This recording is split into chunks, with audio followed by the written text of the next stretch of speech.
Welcome to Khetz tutorials, and in this video I'll be doing question 47 from 1.3 exercises in James Stewart calculus. So you're asked to express the function in the form f of g.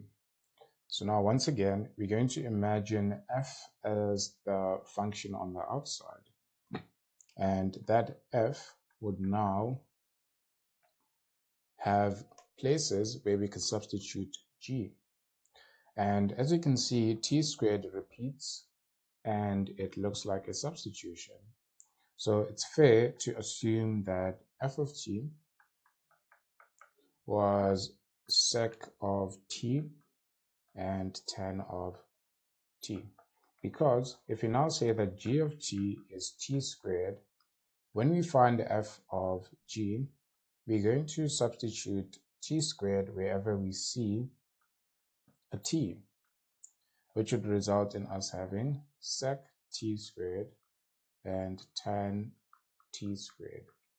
So if we were to write this function in terms of f of g, it will be f of t squared, and we're substituting t squared in place of t in the function f, which is sec t tan t.